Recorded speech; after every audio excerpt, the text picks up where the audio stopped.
So welcome to this segment of our videos as we complete the 2024 50/70 chemistry.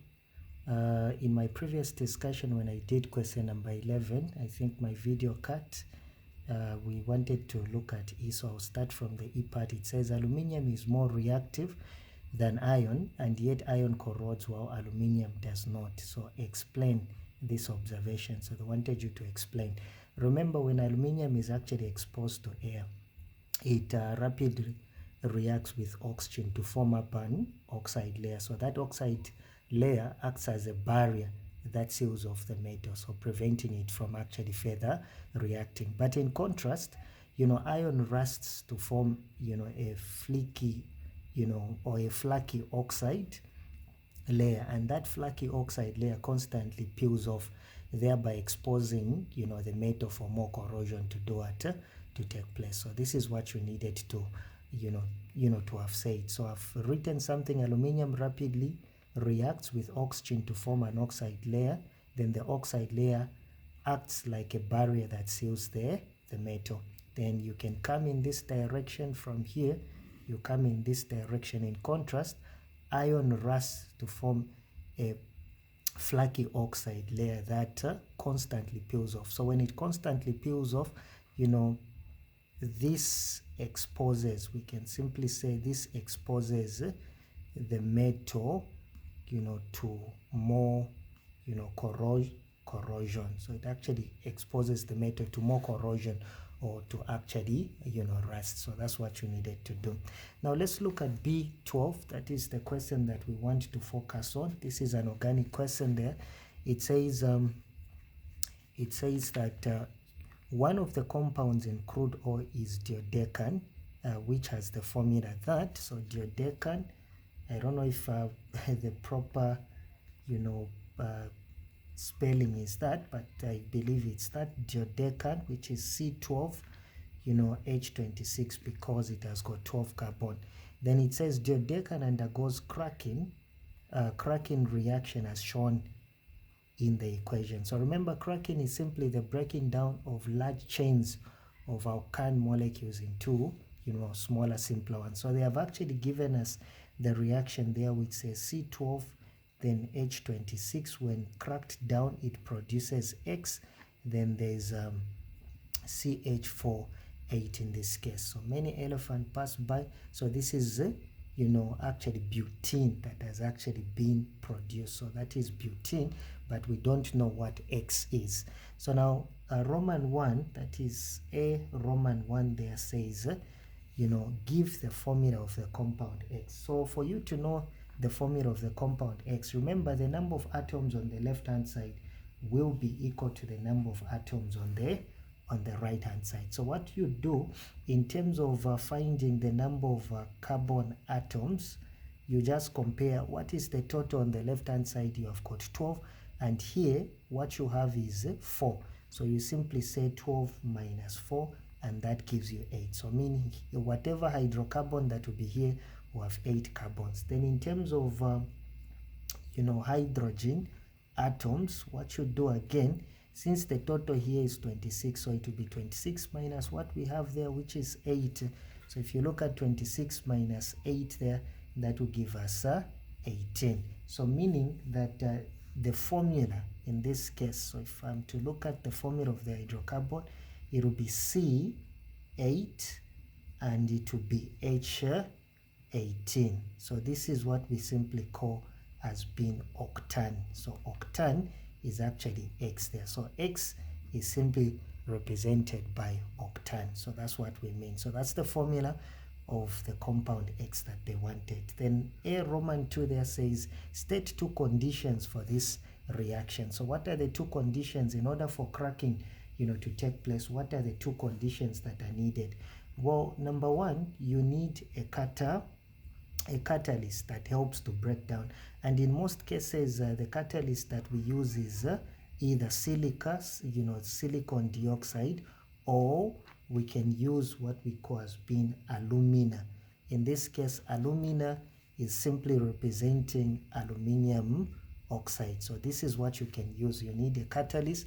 Then 2, you need a temperature you need a temperature in order to break down the molecules. Now the temperature that you need is approximately about 450 degrees Celsius to somewhere maybe 750 degrees Celsius. But even if you say it's somewhere in between like 600, a temperature of about 600, that would also have been a perfect answer. It is all right. Let's move on to the B part there so that you see what we are doing there. Hopefully you are able to get the sense of what we are actually looking at. So B says that B Roman 1 there says that draw two displayed structural formula of the isomer butene and give their name. So they want us to draw isomers. So remember, isomers are organic molecules having the same general formula but different structural formula. So they want us to draw the two different structural formula that can be produced from butene. So butene, remember, is C4H8. So it's just a matter of rearranging. So what I can do, one of the isomers that we can, since there are 4 molecules, I can have 1, 2, 3, 4, a double bond here, meaning this is the first carbon, the second, the third, and the fourth carbon. And there I'm going to have single bonds. Remember, carbon is tetravalent, so this one has already 2, so it only needs 2 more. This one has got 1, 2, 3, it only needs 1. This one has got 2, so it needs 2 more, and this one needs 3 more. So we attach the 8 hydrogen. 1, 2, 3, 4, 5, 6, 7, 8. So what is the name of this one here? Because the double bond is on carbon number 1, so it's 1 forward, you put the double bond. Because the double bond is on carbon number 1, we can call this one as being but then you simply put up 1 then in. So that is one of the isomers. So but 1 in. So that tells you that 1 is simply telling you where the double bond is.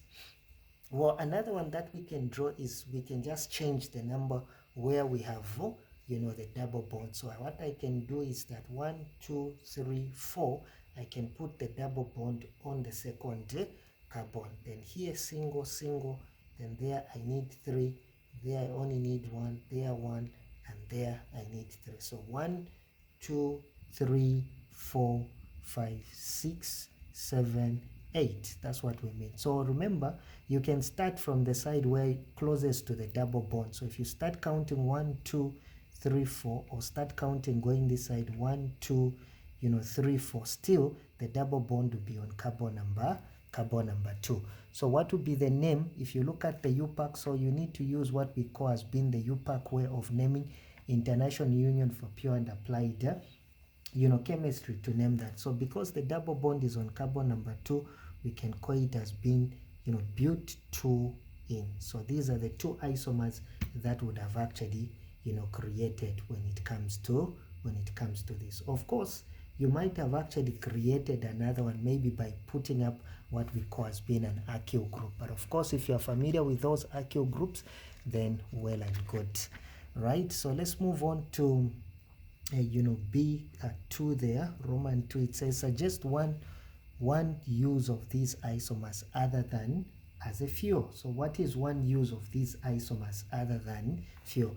In most cases, alkenes are simply used, we can simply say used in making, polymers. So they can simply be used in making polymers, or if you wanted, you'd have said plastics. Yeah, e.g., you can actually make a plastics, from this one, which we call, polybutene. So you can actually make polybutene, which is actually a synthetic rubber that you are going to have. So you can actually use it in doing that. So that is what you could have actually talked about. Okay, let's conclude, with, in this case, let's conclude with the C part. It says, describe the chemical test.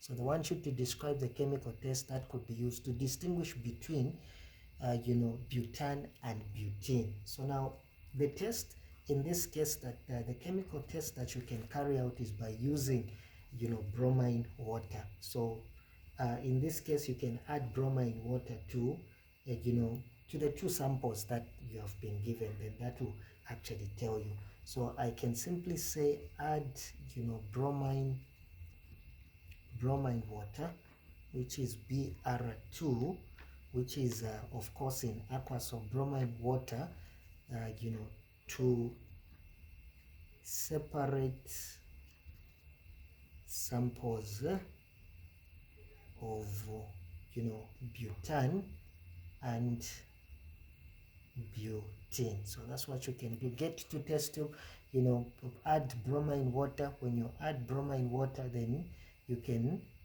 bubble these two gases, butane and butane. That's what we are going to see. So now in this case, the result that you're going to observe, is that when it comes to butane, which is simply an alkane, butane, what will be the result that you're going to have? You're going to find that the solution remains. The solution is simply going to remain orange. It's going to remain orange, or sometimes others are going to say brown. In some books you are going to say reddish. It is going to remain reddish brown, indicating that no reaction has actually taken place. But in the case of butane, you are going to find that the orange, or if you want reddish brown or brown color, the orange color of bromine is decolor. It is actually decoloralized, or in some books you'll be finding the word colorless, indicating that an addition, a reaction has taken place. So that's the whole idea. So remember, alkanes do not undergo an addition reaction, and hence they have got no effect on bromine water.